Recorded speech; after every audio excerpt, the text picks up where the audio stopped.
Welcome everyone to today's program. I am Robert Kurtz, editor with Becker's Hospital Review and moderator for today's program. The program will begin with a presentation and we will have a question and answer session following completion of the presentation. You can submit any questions you have throughout the presentation by typing them into your control panel in the space labeled Enter a Question for Staff and clicking Send. Our presenter will attempt to answer as many questions as he can during the time we have. We'll follow up on questions he does not have the opportunity to address. You will receive an email within about a week following the webinar that will include instructions for how you can download a copy of the presentation. You will also receive a follow-up email shortly after completion of the program. You can submit your feedback or any additional questions at that time. Please note that this email will not include the presentation. It is now my pleasure to introduce today's presenter. Asit Gosar is an Objective Health Client Services executive in McKinsey's Washington, D.C. office, where he joined the firm in 2007. Asit has served healthcare clients across the entire value chain, including provider, payer, and pharmaceutical companies, on strategy, regulatory issues, and organization, both in the United States and abroad. His recent healthcare provider client experience includes advising on the implications of healthcare reform, improving organizational health, and delivering a meaningful use IT strategy. In his role as an Objective Health Client Services executive, Asit coordinates the delivery of the company's products and services and works with clients to ensure they capture the full value of their subscription. I would now like to turn the floor over to Asit for today's presentation. Thanks, Rob, and thanks everyone for joining. Before we get started, I just wanted to say two things. One is I still have a cold, so my voice might waver from time to time, but I should be able to get through to the end. And second, I'm joined by a colleague of mine. His name is Ben Riegel. He's an expert in supply chain management and revenue cycle. He will be joining for the Q&A portion of this presentation. Prior to joining Objective Health, Ben Riegel was a member of the founding team at Accretive Health, where he led several revenue cycle engagements for hospitals as well as a 20-hospital CBO. And prior to that, he led an OR at a 400-bed hospital in Michigan. All right. So for today, we're going to start with a quick look at the high-level landscape in 2012, including health reform implementation and where we are in terms of the status. And then we're going to dive deep on a crucial element of 2012 provider strategy, which is optimizing performance by identifying and capturing no regrets opportunities. Okay, Rob, please advance to the next slide. Health reform as most of you know, is a very large bag of initiatives, and they are being gradually implemented over time. Some of them have already been implemented, and you may be aware of them. Some of the more visible initiatives have been around extended coverage for dependents up to the age of 26, the closing of the donut hole for senior citizens, and one that affects you very acutely is the reductions in Medicare fee-for-service payments have already started. The rollout is continuing year by year. So this year, you will see the hospital readmissions program go into effect. The hospital value-based purchasing program will go into effect. Next year in 2013, DISH will be changed. And then the year after in 2014 is probably the biggest year that most folks are aware of, which is when the coverage expansion occurs. Medicaid will be expanded. The exchanges will be launched. Folks who are not eligible for Medicaid will receive subsidies to be able to purchase insurance in the exchange. And then further on from there in 2015,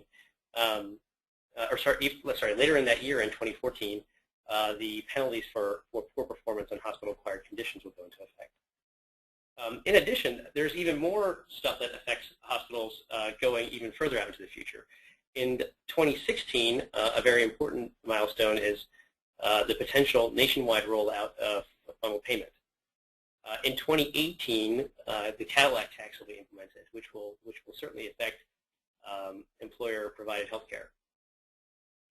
And then in 2019, is probably the last major milestone, is when the Independent Payment Advisory Board's recommendations for hospital payment will become mandatory, which is a key component of how the reform law envisions cost control and cost containment in the Medicare program. So overall, health reform is being gradually implemented. Many of the largest impacts are still to come, And it is important for providers to start to evaluate their strategies in that context as the landscape evolves. Okay, so with this, we're going to start with our first poll for today.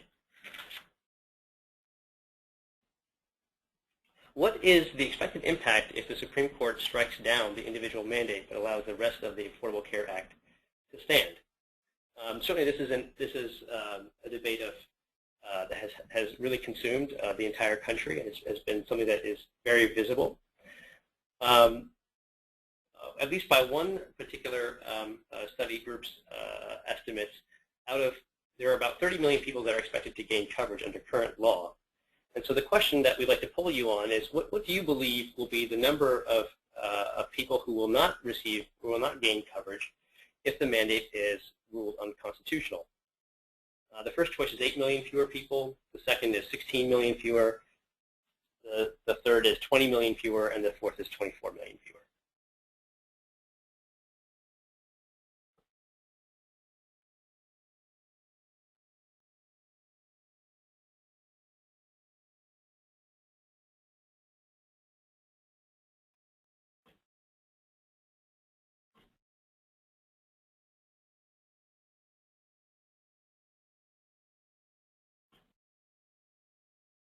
Okay, I'll give you 5 more seconds or so.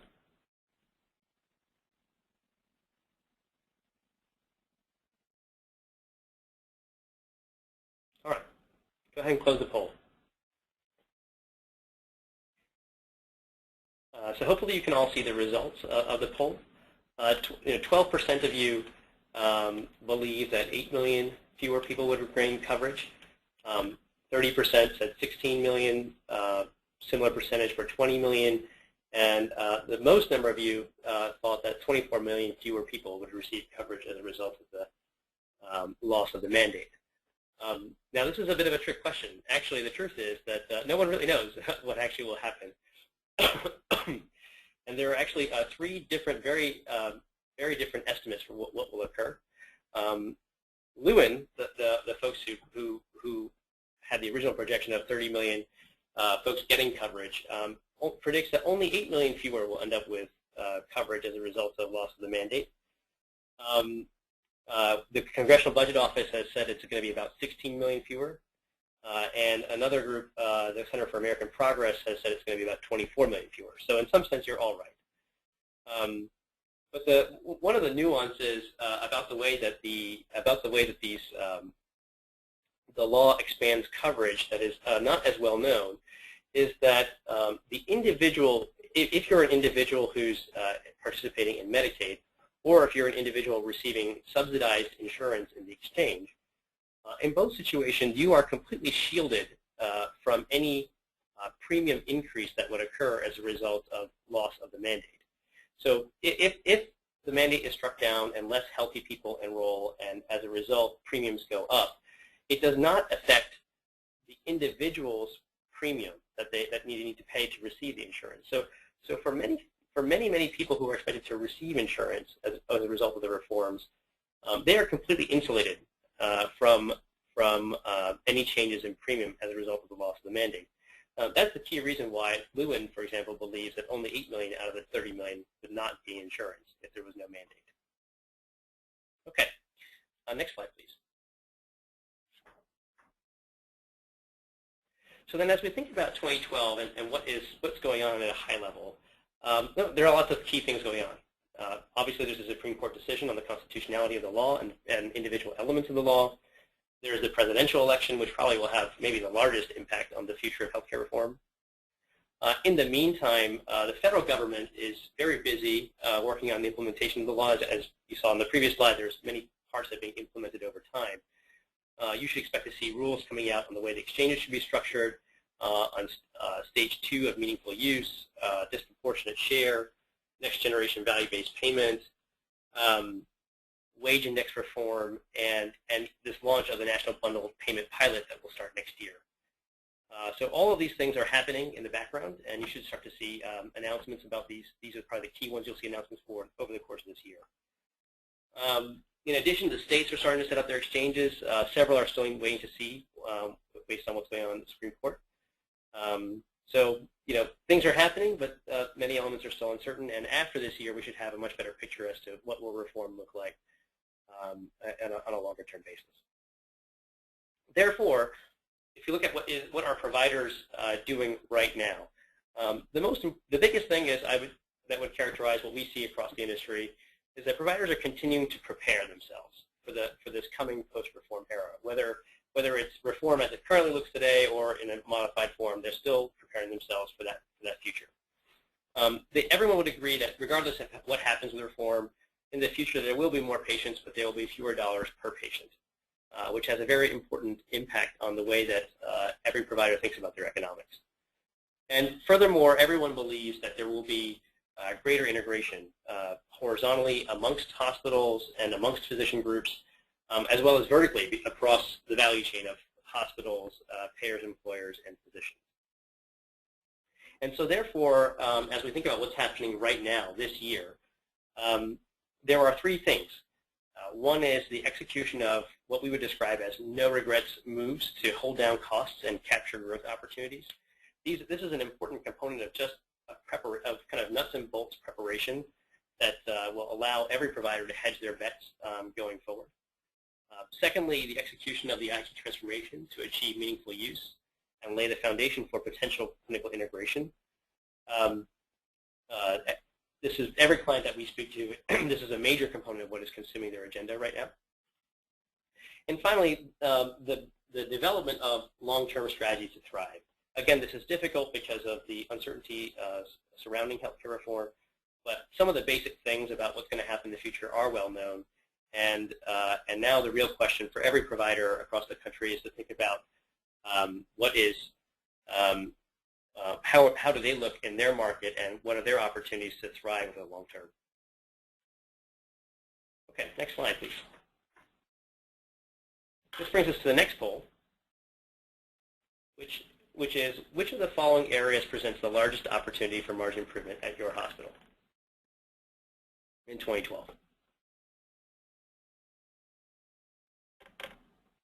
The options are supply expenses, labor productivity and operations, physician resource utilization, revenue cycle, and service line growth.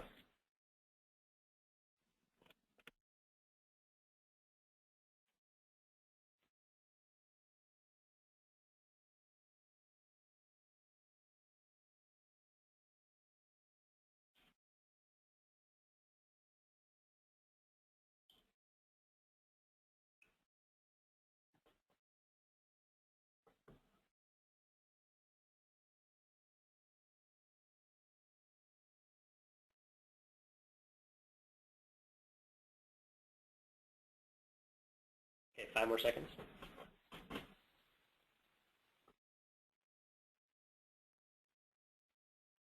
Okay, please close the poll.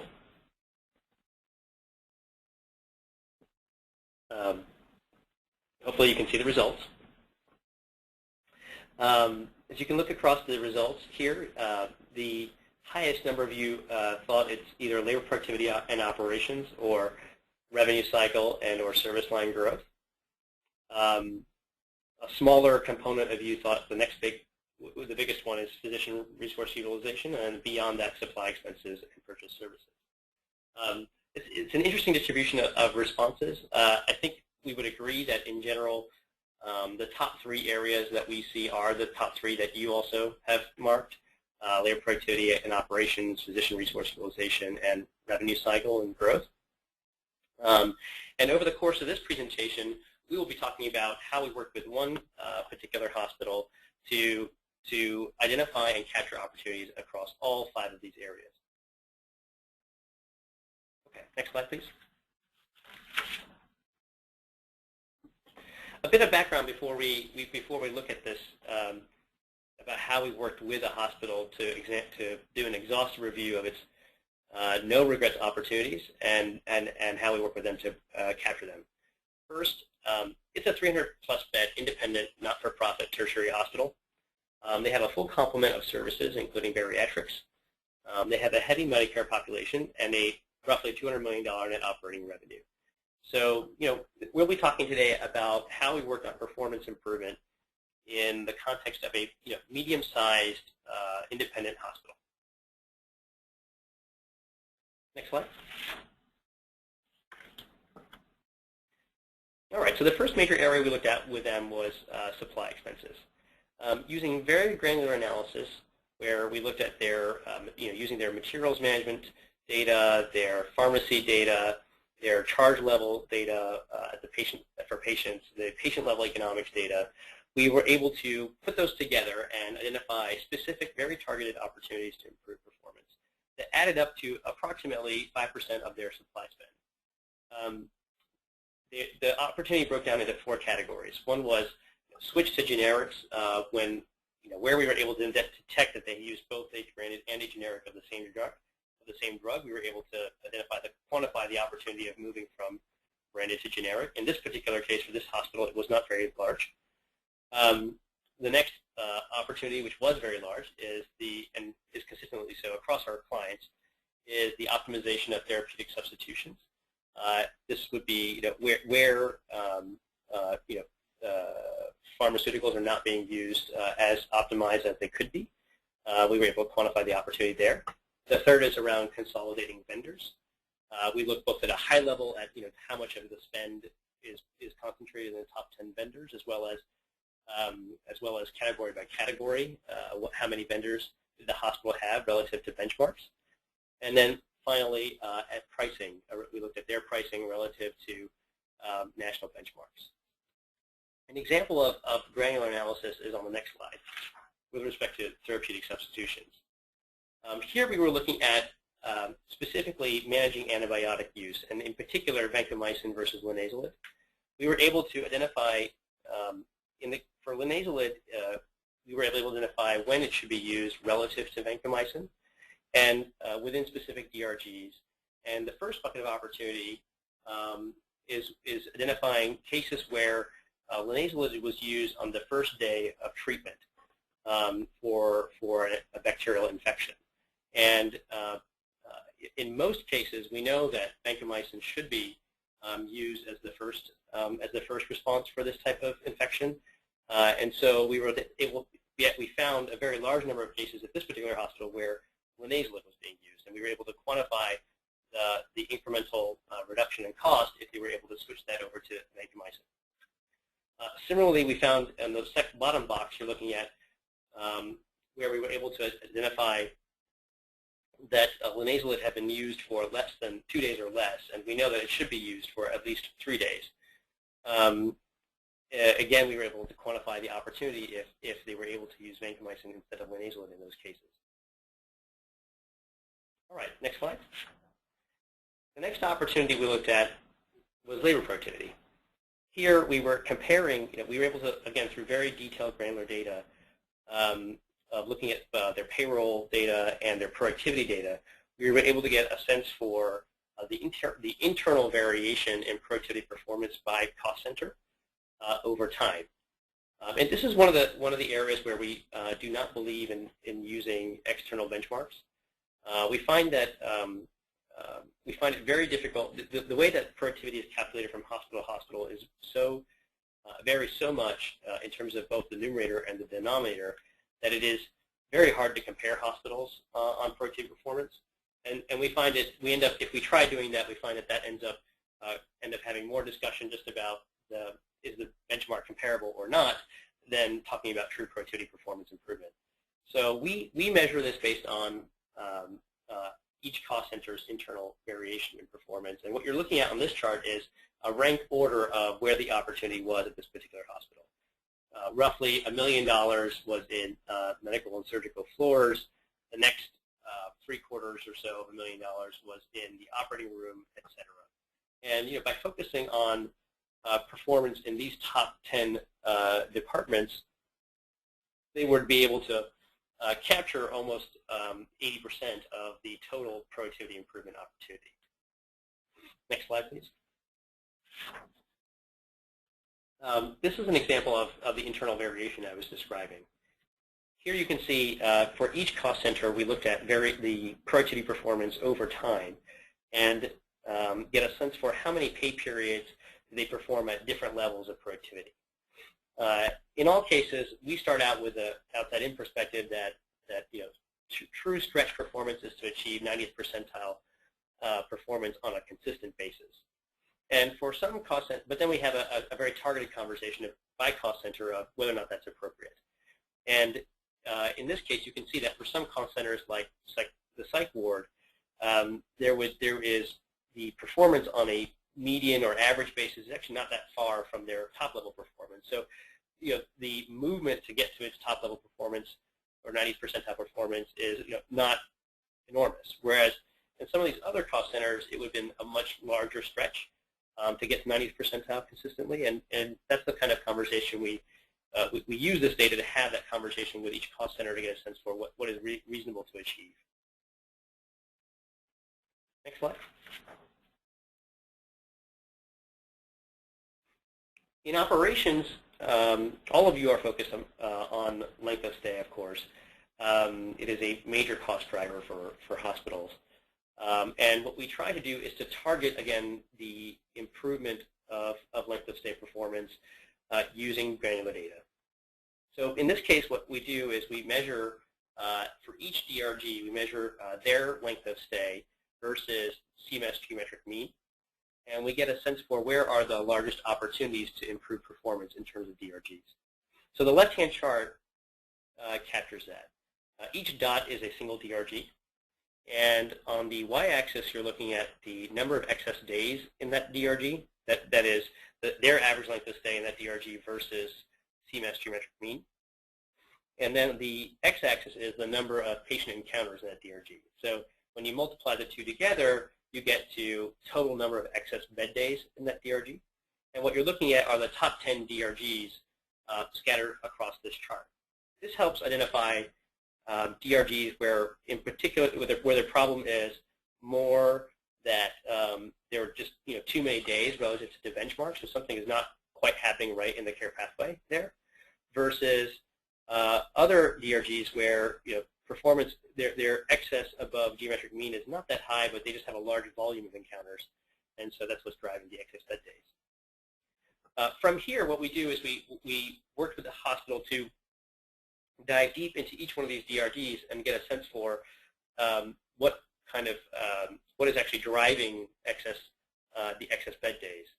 And in particular, we look at the variation in physician performance in terms of excess length of stay within that DRG. And where we find large variation in excess length of stay across the physicians in that DRG, that usually allows us to then say, look, a large driver of what is driving, or a large way to improve the length of stay performance in the DRG is to work with physicians on improving and standardizing the care in that pathway.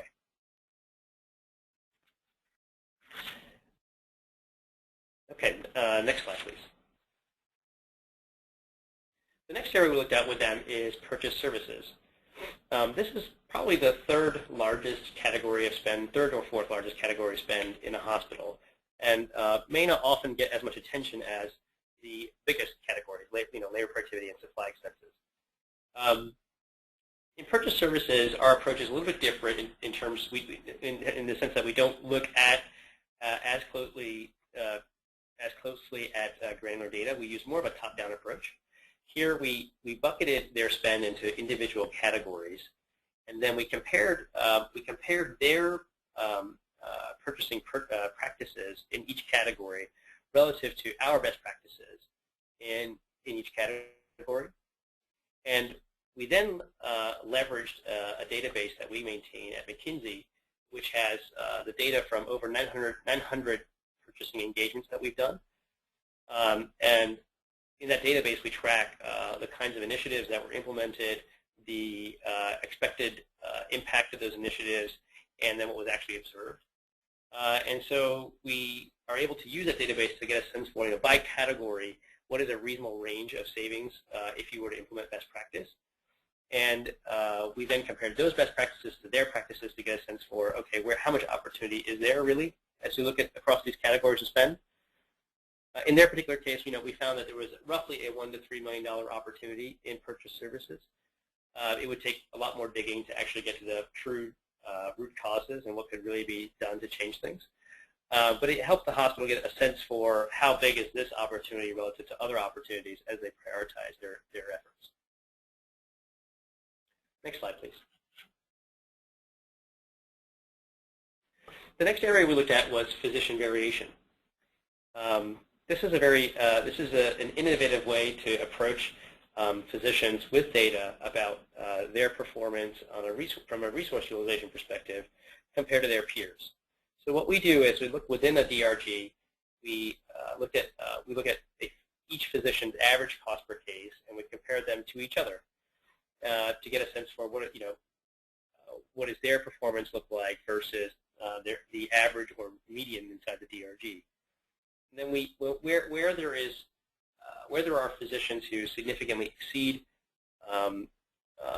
the average or median, and they have a high number of encounters, we then count that up, and you can see on the right-hand side here illustratively what we do, which is we rank order the DRGs in terms of cost opportunity. Next slide, please. So you can see that when we did that for this hospital, roughly 10 DRGs accounted for a 2 to 3% cost reduction opportunity. The largest DRGs here are often the largest DRGs in your hospital. But what is interesting to see is across these DRGs, are there physicians who consistently perform at a higher level of cost, which can then be the basis for which you have a real physician performance conversation. Next slide, please.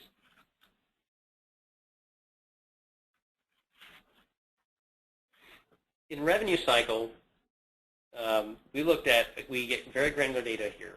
We get the transaction file, we get the AR file, and we then are able to compare and really assess performance in revenue cycle using external benchmarks in these 5 different categories.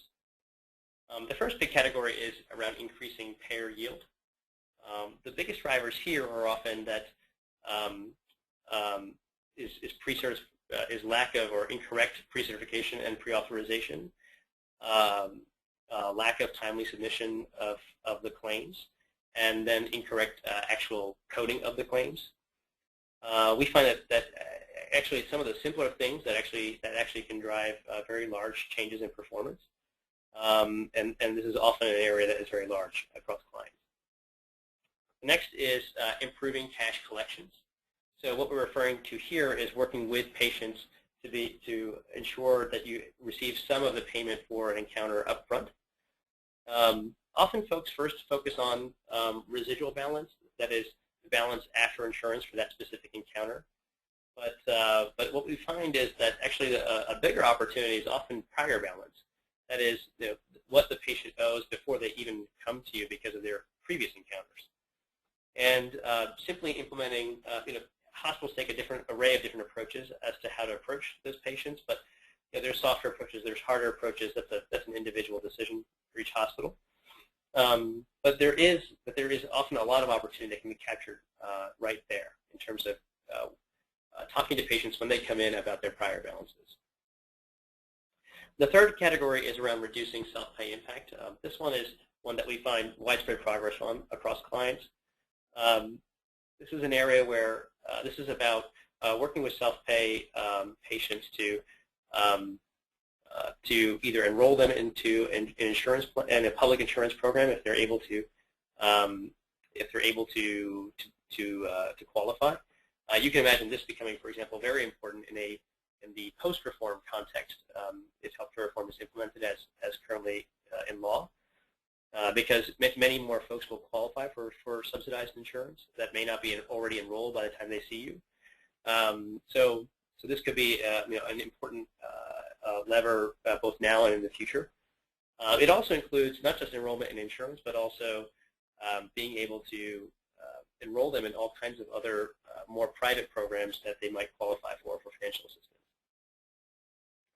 The fourth area is reducing revenue cycle costs. This is the administrative side of revenue cycle, and there are many options for how these costs could be reduced through both process improvement as well as potentially offshoring and outsourcing.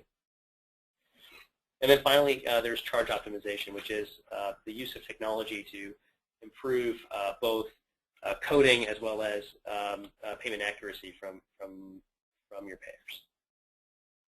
And when you put it all together, this ends up, at least for this hospital, was a roughly 2 to 3% potential improvement in revenue. We have seen some clients go up to 4%, 5% improvement. And when you think of all that, all those dollars drop straight to your bottom line. This has potentially substantial impact on margin, and is definitely a no regrets place to capture opportunity. Next slide, please.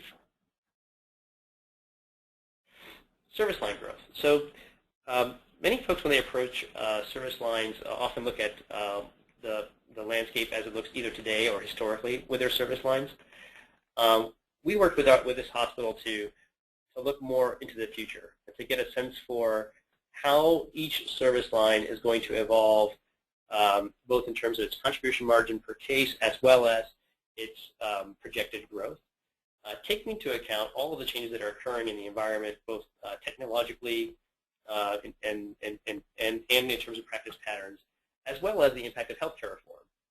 And with the additional patients that are expected to come online, the types of services they will use when they come online, as well as the impact of reimbursement changes under Medicare.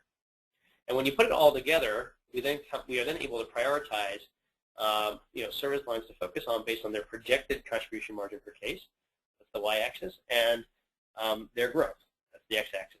And here at this hospital, the four top service lines to really get a handle on, because they're both high growth and high margin, are general surgery, cardiovascular, neuro, and ortho. The size of the bubble, by the way, represents the current size of that service line at the hospital. Okay, next slide, please. And then within each service line, what we did then was we worked with them to really, look at each sub-service line within those big buckets of cardiovascular, ortho, neuro, and general surgery. And within each of those sub-service lines, we looked at their share, their market share in their PSA and their SSAs, and get a sense for, on a very targeted basis, if they were to make improvement in those service lines, how many incremental cases would they really get, and what would be their contribution margin per case, again, in future dollars, to get a sense of, okay, now across them, what's the total opportunity and what's the prioritization within that. In this particular case, for this hospital, the largest opportunity was in non-oncology general surgery. They were weakest there relative to other areas, and the total volume and contribution margin per case was such that when you put it all together, it was one of the largest opportunities. Okay, so that was step one of the next slide, please. That was step one of the work that we did with this hospital. It was this diagnostic, kind of comprehensive diagnostic across a number of different areas of the hospital to assess and identify opportunities for improvement in performance. The next big piece of our work together was really now taking this very large number of initiatives and ideas and finding a way to make that manageable through a prioritization exercise. And I know it's a bit probably hard for you to see in the screen, but basically we used a tool that allows us to categorize each of these initiatives and ideas into different in different ways. So what you're seeing, for example, is on the one hand, we scored each initiative on their ease of implementation. Is it easy to do to execute, medium difficulty, or hard? Another dimension you're seeing right now is the color. The color of the card indicates how much time would it take to capture the initiative. With red being something that could be done relatively short term, within the next 12 months, yellow being something that could take up 1 to 2 years, and green being something that could take 2 years and beyond. And this allowed the hospital to get a handle on, okay, well, the ones that are easy and are relatively quick to do, we can do right away and get started on. Versus the ones that are difficult and more time to do, we should maybe we can put the wheels in motion, but they won't become high priorities till they are into the future. This is overall, we think this is a very important way to think about both high-level strategy as well as tactical execution, it's very important to build a prioritized portfolio that balances impact, ease of capture, and time to capture. Next slide, please. We also then worked with the hospital to be able to use the tool beyond just prioritization to help ensure that the initiatives were successfully implemented. So you're looking at, for example, a zoom in on one of the ideas or initiatives, which was setting a limit on overtime at 2% of worked hours. And within that, we had owners, we had a way to process, to track the implementation, the status of the implementation. That goes into even more detail on the next slide, where you can see that they were able to look at and track specific actions to execute this initiative. So overall, stepping back before I turn over the session for Q&A, we worked with this hospital to identify a number of no-regrets opportunities for performance improvement, as well as capture those opportunities.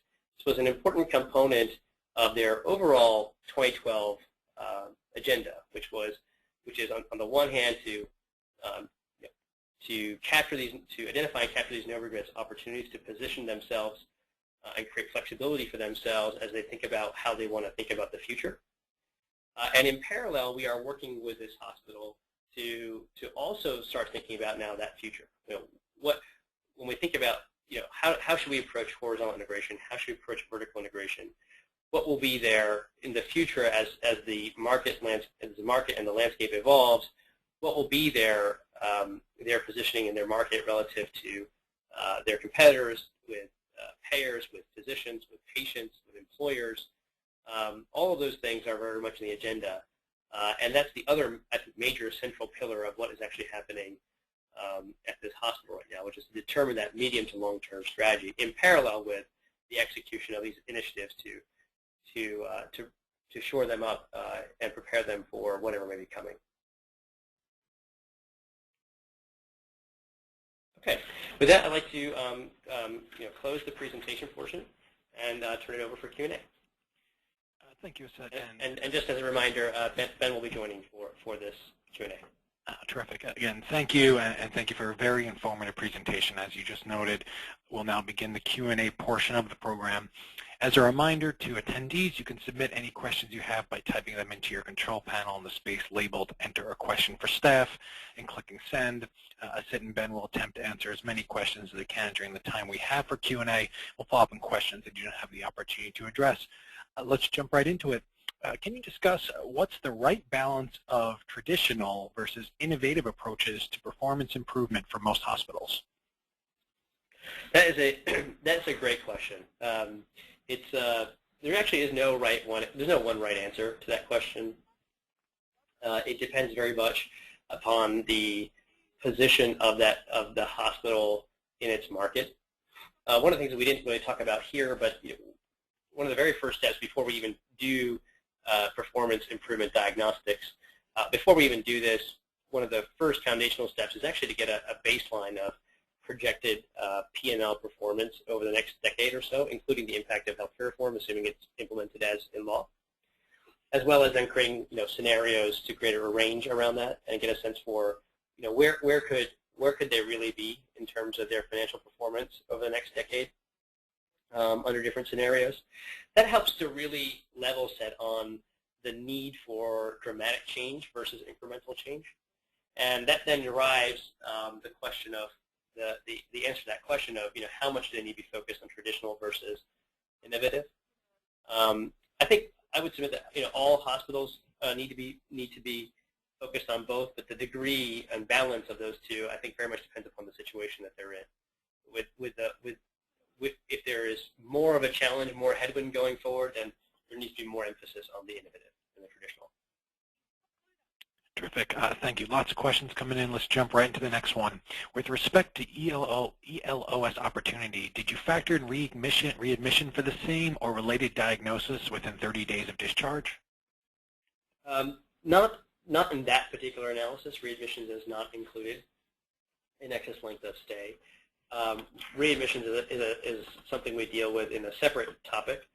It's something that we are piloting right now with some of our clients, where we look at we look at the DRG level at readmissions performance.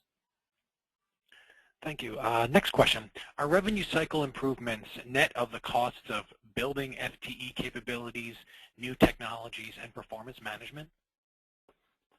Yeah, Sid, I'll take this one. This is Ben. It's not net. What you see on the page, or what you saw on the page, is not net of some improvements you may have to make. It very much depends on what technology you have currently, and if you need to have a significant upgrade, or if you can, you just need eligibility tool, which is much cheaper. So there will be some definite increases in amount of staff depending on the site, but it's also good to know that this, that potential is really like a 3 to 4 year adventure to get there. And over that time, I've seen many clients been able to take 10% cost or more out. While during that 3 year time, they may have had to increase staff to do it. But at the end, they're really able to drive efficiency through increased technology, process improvements, and performance metrics. So hopefully that answers the question. Thank you, Ben. Next question. Can you recommend a tool to monitor implementation? Yes, absolutely. The tool that we were just looking at over the past few slides is one of our tools. It's called Objective Results. It is a tool that allows C-suite level management of projects in a kind of intuitive, user-friendly way that creates transparency across the organization. Thank you. Next question. What was the duration of this project with the hospital, and is this still an ongoing engagement?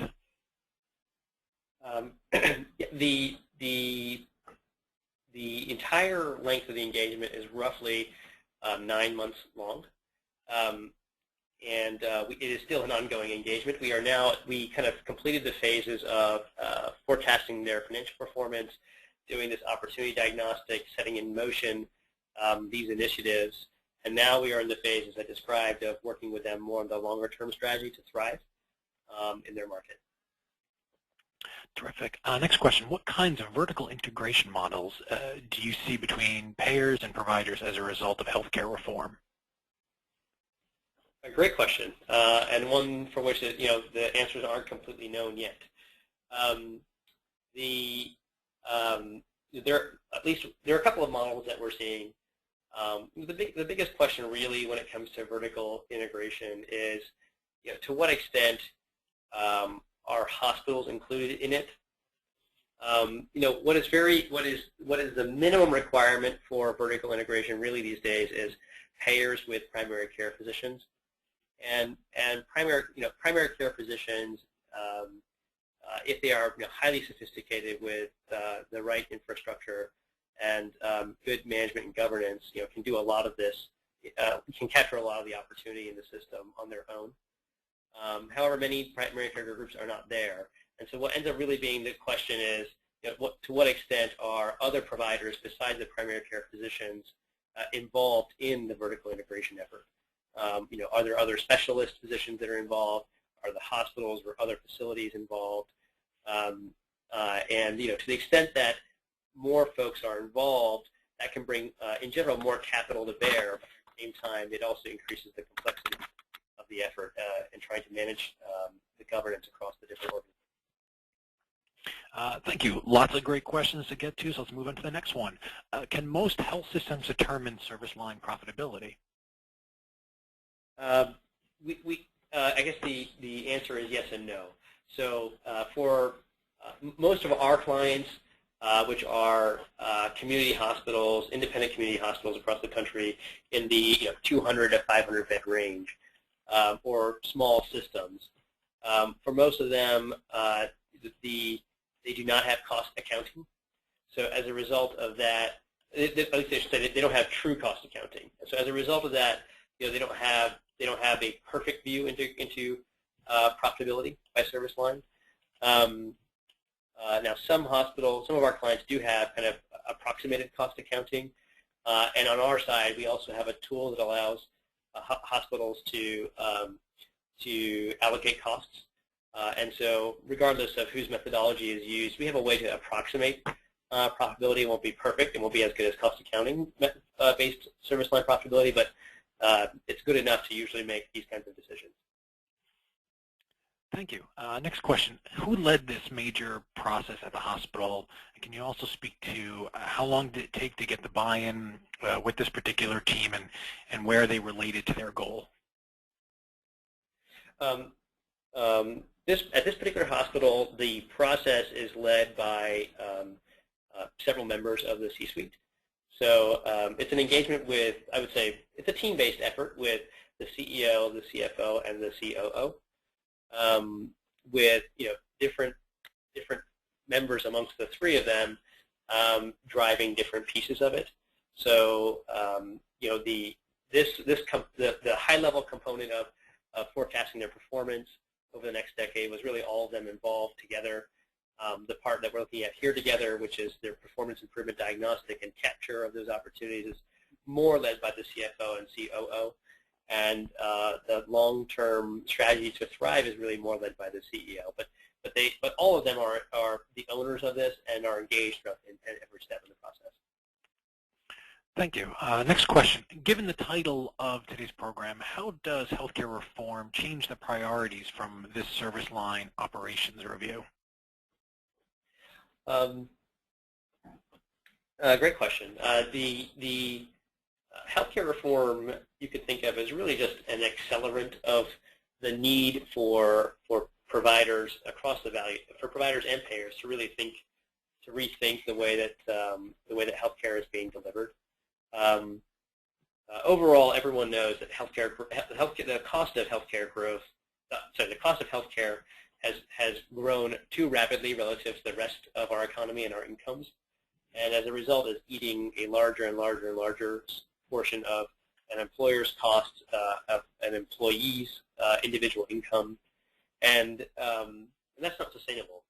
It's also consuming already a large portion of the federal government's resources, and by I think 2050 or so, or I can't remember, it's 2035 or 2050, it's going to consume over 50% of the federal government's resources.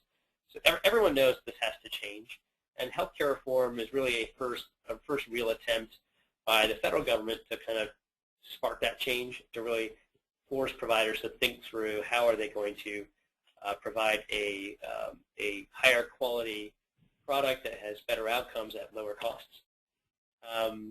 And so regardless of how reform ultimately unfolds and whether it stays in the way it's currently enacted or if it changes because of what happens this year with the Supreme Court and the election,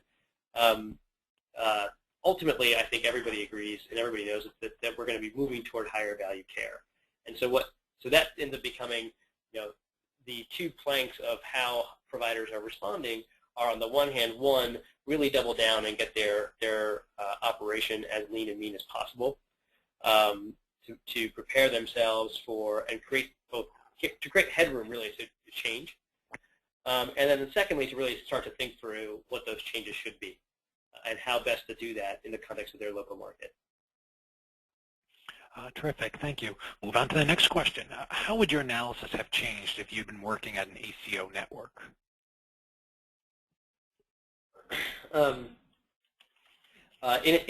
It depends on how the ACO is configured. This whole body of work is really related to hospital performance improvement. If the ACO includes hospitals, we would do this body of work still for that. This body of work is relevant regardless of ACO or not for a hospital. Now, in addition, for ACOs in particular, there are additional analyses that you start to think through around optimizing the healthcare value chain and capturing those opportunities, such as movement of care from the inpatient setting to the outpatient setting to better manage conditions there and to avoid admissions that aren't needed. We look at what the impacts are for the hospital relative to other facilities in the area, and how the ACO is going to deal with the tension of, on the one hand, trying to keep referrals inside the ACO network, and on the other hand, trying to optimize the cost equation, which might actually might incentivize moving to outside the ACO network. So there's a lot of complexity, and it actually depends upon how the ACO is configured. Excellent. Lots more questions to get to. Let's jump into the next one. Do you have a sense from McKinsey Objective Health experience about the state of your average hospital client's revenue cycle resources, dedicated team, FTEs, versus expense cycle or other efficiency improvement cycle resources? Let's see, asking as expense and other efficiency improvements seem to be able to yield results equal to revenue cycle but less supported by hospital staff.